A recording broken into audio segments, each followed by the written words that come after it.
your fucking hands up.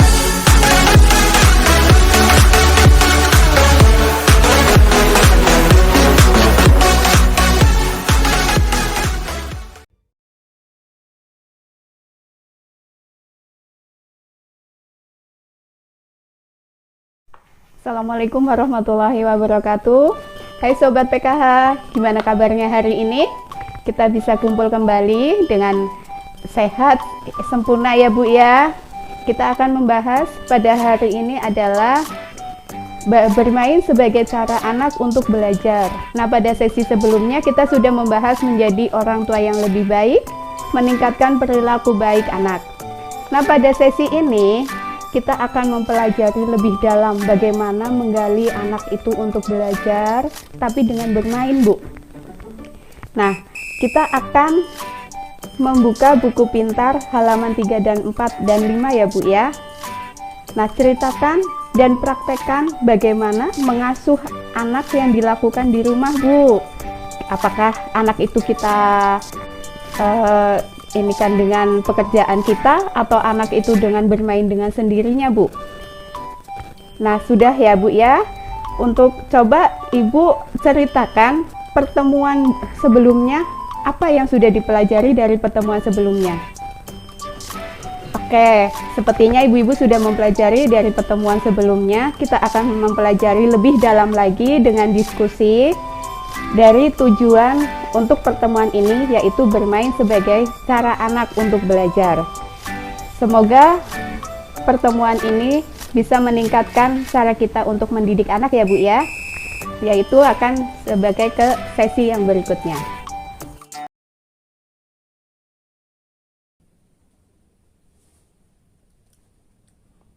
Mari kita belajar apa itu bermain dan manfaat bermain bagi anak. Ya. Mari kita lihat flip chart di samping. Nah, pada flip chart tersebut bisa dipahami Ibu-ibu ya, bahwa anak-anak itu tidak hanya bermain dengan teman-temannya, tetapi bisa bermain dengan orang tuanya.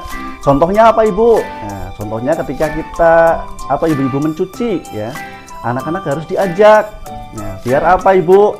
Ya, satu, manfaat dari permainan ya, atau ibu mencuci itu kan sambil bermain anak-anaknya ya, melatih konsentrasi dan menambah perbendaharaan kata baru ya. Kedua, tanpa disadari ibu-ibu juga meluangkan waktunya untuk anak gitu Bu ya. Jadi anak itu merasa kita sebagai anak itu dianggap oleh orang tuanya ya. Terima kasih Ibu-ibu.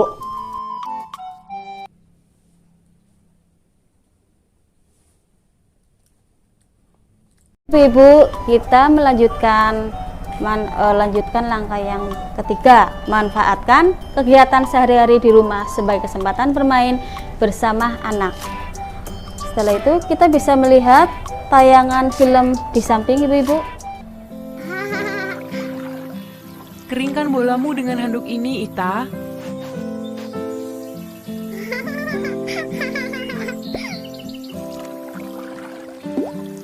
Ibu lihat, bolanya lompat-lompat. Ayo kita hitung sama-sama. 1, 2, 3.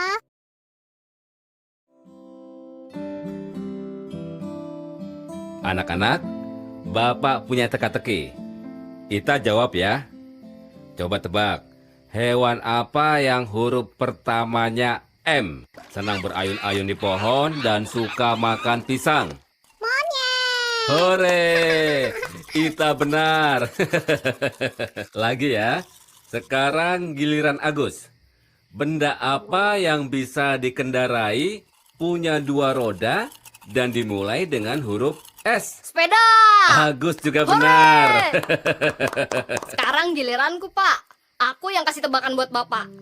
Apa makanan kesukaan Ibu yang dimulai dengan huruf B dan I? Bakso ikan. Hore! Bapak benar. Nah, tebak-tebakannya sudah ya. Sekarang waktunya tidur. Oke, ibu-ibu sudah lihat ya. Di sini dijelaskan Bu Lili memanfaatkan waktu saat ia mencuci pakaian untuk bermain bersama Ita. Jelas ya Ibu? Nah, bermain bersama anak dapat menjadikan salah satu cara untuk mengurangi perilaku buruk anak. Ketika orang tua mengikuti cara anak bermain dan bersikap layaknya seorang anak yang sedang bermain, maka anak akan menumbuhkan rasa percaya kepada orang tuanya.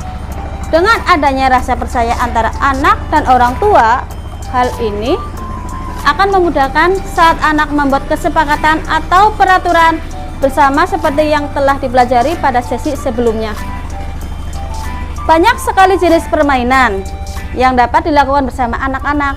Namun, jenis permainan ini tentunya akan berbeda-beda sesuai dengan usia anak. Mainan anak tidak selalu harus beli. Orang tua dapat memanfaatkan bahan-bahan sederhana seperti dari limbah plastik bekas minuman air mineral. Kita bisa membuatkan seperti mobil-mobilan. Nah, jadi kita kan bisa memanfaatkan limbah plastik tersebut.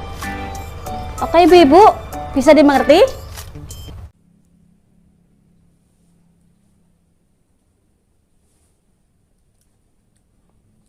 Pada kesempatan kali ini kita akan membahas yaitu tentang kemampuan berbahasa Bu ya. Ada beberapa poin-poin penting yang perlu saya sampaikan, yaitu diantara yang akan kita bahas yaitu tentang pentingnya kemampuan berbahasa kepada anak. Salah satunya kemampuan dasar yang harus dimiliki anak agar sukses bersekolah ataupun sukses dalam kehidupan kelak adalah kemampuan berbahasa. Bisa diterima Bu, kemampuan berbahasa itu yang pertama. Yang selanjutnya itu melalui bahasa kita dapat menyampaikan pendapat kepada orang dan lingkungan sekitarnya dan juga menerima pelajaran dengan baik. Kira-kira bisa dipahami apa enggak? Baik, yang penting kita sampaikan dulu. Untuk kita sampaikan penafsirannya nanti ya Bu. Kita poin-poinnya dulu ya. Yang selanjutnya itu tentang poinnya itu salah satu cara meningkatkan kemampuan bahasa anak adalah dengan sering berbicara kepada anak dan memberikan kesempatan anak agar pada anak untuk berbicara. Jadi anak sering diberi kesempatan untuk berkomunikasi, berbicara ya Bu ya.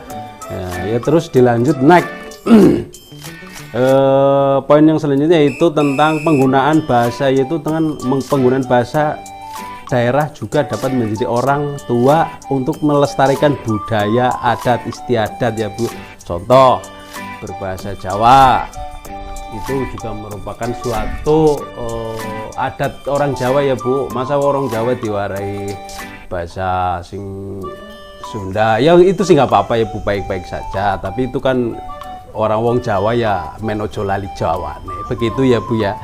Ya terima kasih, begitu saja ya Bu yang mungkin saya berusaha sampaikan untuk pertemuan kali ini. Ya, terima kasih, semoga sehat selalu.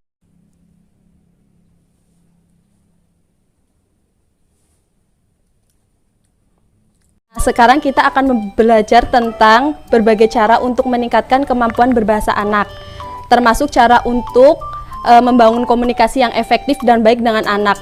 Kegiatan bermain, bernyanyi, bercerita bersama anak sangat mudah dilakukan di rumah Bu. Nah, kegiatan tersebut sangat bermanfaat untuk meningkatkan kemampuan kosakata atau pembendaharaan kata baru bagi anak. Contohnya, saat ibu mendampingi anak mau tidur, cobalah diajak cerita Bu. Nah, dengan itu ketika orang tua mau mencoba berbicara dengan efektif seperti yang dicontohkan tadi, hal ini akan membuat anak merasa dihargai, akan menjadi lebih terbuka kepada orang tua dan mau menceritakan pengalaman dan permasalahannya.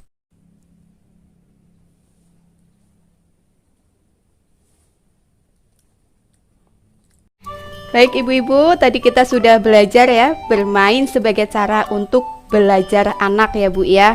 Di situ kita sudah melihat, sudah mempraktekkan, sudah melihat film, sudah melihat flip chart yang bisa kita praktekkan di rumah ya Bu. Nah, untuk pertemuan selanjutnya jangan lupa ya Bu membawa buku pintar.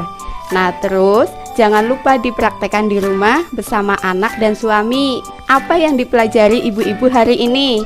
Bersama dengan keluarga, tingkatkan kualitas anak menjadi anak yang lebih baik lagi. Ya, jangan lupa Bu, kata saktinya. Ucapkan terima kasih apabila anak selesai melakukan sesuatu. Apabila ibu meminta tolong, jangan lupa kata tolong. Misal, tolong ambilkan ini. Setelah anak melakukan sesuatu, ucapkan terima kasih.